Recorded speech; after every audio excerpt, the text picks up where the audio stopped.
purpose of step 3 is to plan and create a schedule for each child that fits their needs and be able to assign staff to their jobs throughout the day. Some resources you're going to need for this step are the Savvy Schedules Freebie,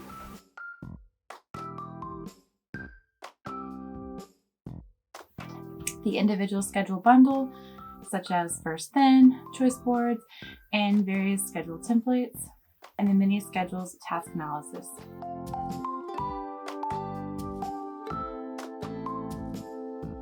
Resources from previous steps include the workstation planning tool from step 1, the class floor plan and zoning plan from step 1, and the master schedule from step 2.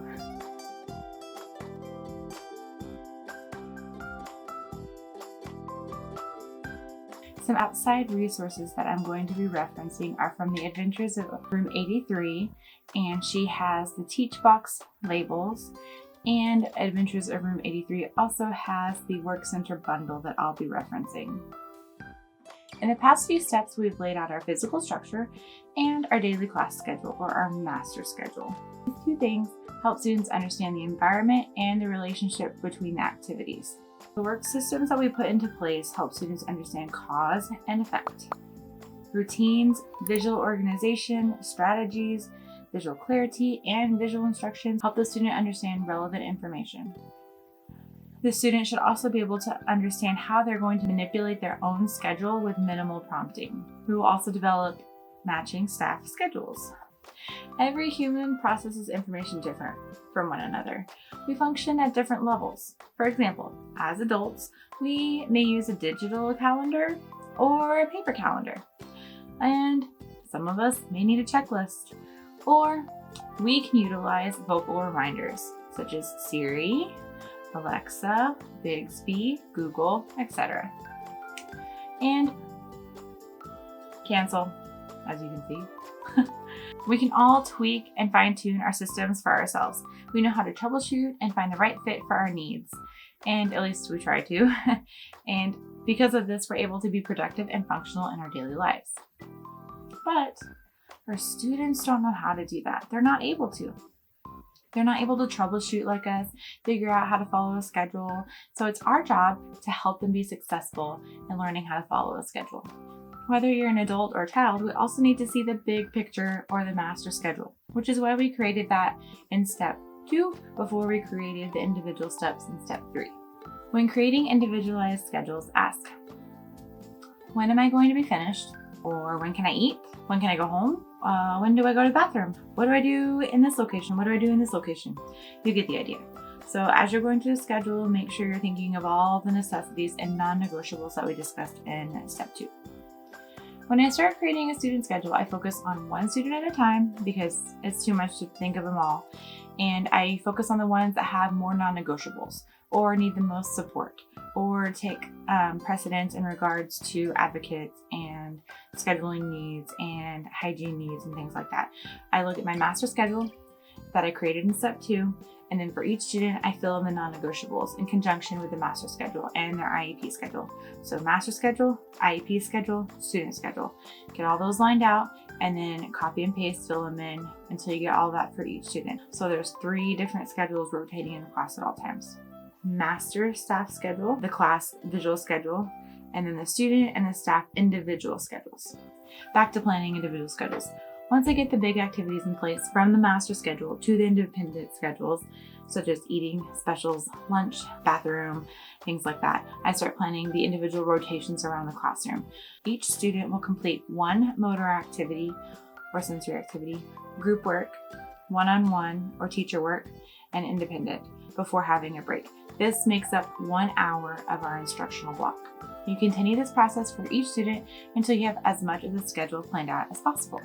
And when you're doing those rotations, that's going to be your mini schedule, your task analysis, and I'll get more into that in just a minute. How will students know what to do, when to do it? Well, we need to determine what schedules look like for each student's needs. And depending on the student's level, we can look at several different schedule options. You can use my Savvy Schedule freebie download to determine which schedule fits each student and their needs. Also, in conjunction with that, use the workstation planning tool from step 1 to help keep your schedule planning focused and on track. Now, it is okay to have different types of schedules in your class. So if you didn't know, you can utilize different schedules for different kids because they're all aligned under the class visual schedule, which is all aligned under the master schedule. The schedules, like the workstations, should be created with the same motion, left to right, top to bottom. Schedule options I use in my class with my Savvy Schedule download includes my TOO, TOO, which is tactile, olfactory, and object. Movable pictures, visual checklist, time checklist, first then, dry erase, which is like a list, and paper, which is like a list. For each schedule type, they will be all cued with the same thing. Check schedule. Check your schedule. What does your schedule say? This is what you're going to tell the students to get them to go to their schedule to check it. The students will learn that the schedule is telling them to do something, not you. Note how you want to teach that or implement that. You're going to want a surprise icon or a change schedule icon or something to that nature, so that way when things do change, you've got that covered. But it's difficult for students to really argue with the schedule, and that's where check your schedule is so useful, because you tell them what's on your schedule. That's all up to the schedule. Ideally, when the check schedule icon is presented, they will know, oh, I'm gonna go check my schedule. If I don't know what's going on, that's gonna tell me what's happening. And you can keep that check schedule icon generic. You can do a color or a shape that is assigned to the student. I've used just check marks in the past, that way I don't have to recreate them every year. Or you can customize it with your child's favorite reinforcer. Okay, indicating next or finished. Once they check their schedule, what do? For adults, we show finished in different ways. Finished needs to be student specific too. If they can't do the finished part, then they're not going to be able to feel accomplished and follow along with their schedule. So whether that's Velcro, whether that's pick up and move, whether that's flip, whether that's put in, whether that's just look and feel and then you prompt to put it in the finished, or that's a check mark or a cross through, they need to be able to do it on their own or as independently as possible with prompt fading. Or you may need to reduce the schedule to 1 or 2 items or half days. And all of those things will indicate how that student is able to become more independent as you're removing that overwhelm. How we build finished into their schedules. Ask if the student can cross out the task, check the task, cover the icon, flip the icon over, take the icon off and put it in a folder or a bag or finish station, or match to a parking lot location, or close. I've seen those Velcro ones where you close it and you cover it. Like that's super independent and easy. Just push like a assistive technology device, or they just feel the device that you give them a tactile object. Also, brainstorm choice boards to reinforce what the student should be doing. And the purpose of the choice board is to make sure the student makes a choice of preferred activity to encourage them to do the non-preferred activity. So offer choices that are available and desirable for the student. The choice board options can be used in conjunction with a first then or a mini schedule system to set into place. Here's an example of a choice board that you can use. In Autism Adventures of Room 83 has a great example of it, of a rotation system built in with a reinforcer. It's kind of like a token system. So she has 3 color stations, or 3 tables, 3 areas, and the students must go to each one. Once the students have collected all 3 clips from all 3 stations, it's time for their break or their reward. And they know what they're getting because before they've started the rotation of 3, they've selected it from the choice board. So this works great for students to be able to be dismissed by staff by getting that token or that clip. So the student gets the red clip, goes on to the next station, gets the green clip, goes on to the next station, gets the blue clip, then gets their reinforcer. So this method is similar to the token board strategy where they get that clip or that token after each rotation. And within each rotation, then they can have a token board that says, okay, we're going to do 5 questions and then we're going to get our clip. So you can break it down even more if the student needs that support.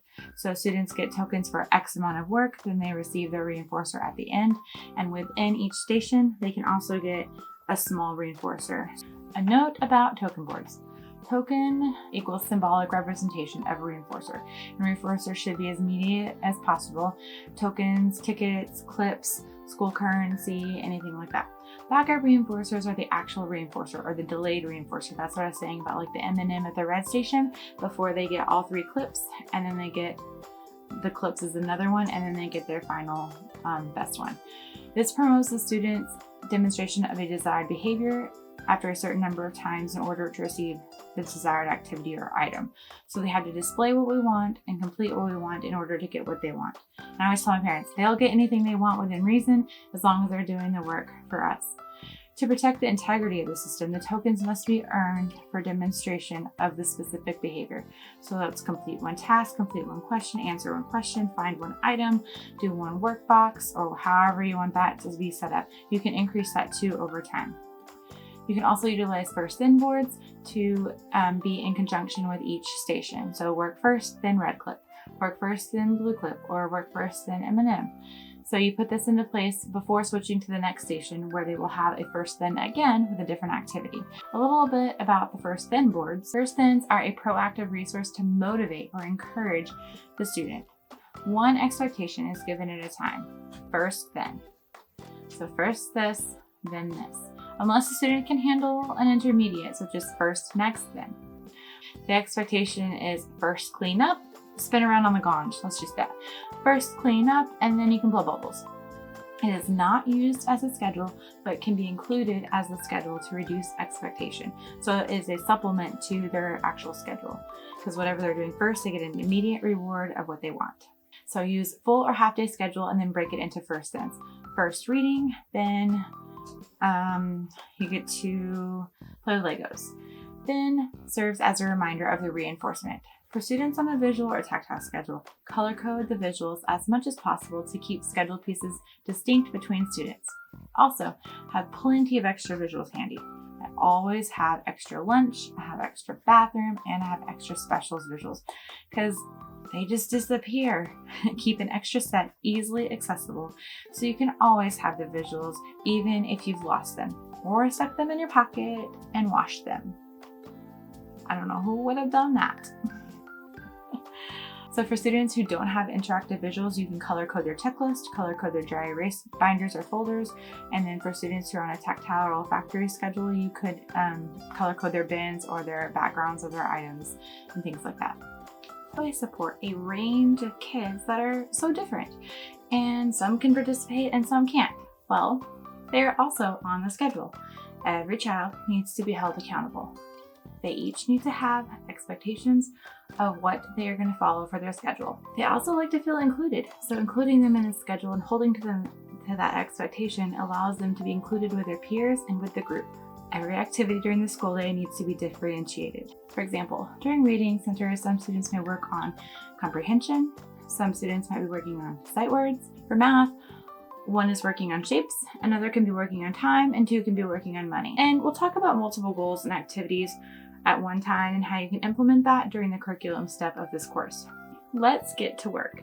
First, you're going to gather all of your IEPs or profile sheets that you have. Second, pull out your master schedule, the class 4 plan and the zoning plan, and the TRP if you completed that. Savvy schedule freebie, and the schedule bundle, which has the first then, the choice board, and the various scheduling examples. Use the resources that are provided to create individualized schedules for each staff. From Autism Adventures of Room 83, which is the Teach Box labels, and her Work Center bundle. Hopefully one day I'll have some of those on my own. Thank you guys for joining another step of the Self-Contained Basics course. If you want to see the full video with all the extra information, visit my mentorship at Colo Says on Patreon, and you can grab more freebies and info on my Facebook group or join the email list for this course. Lastly, let me know if you need clarifications, if you have questions or concerns, and I can let you guys and I can help you guys out. Next is step 4, communication. Let's get talking. Yes, if you like this shirt, let me know. I do have some that I can make for you guys. You can purchase them in the links below. It's my other side hustle. Shelly creates it. Thanks for watching.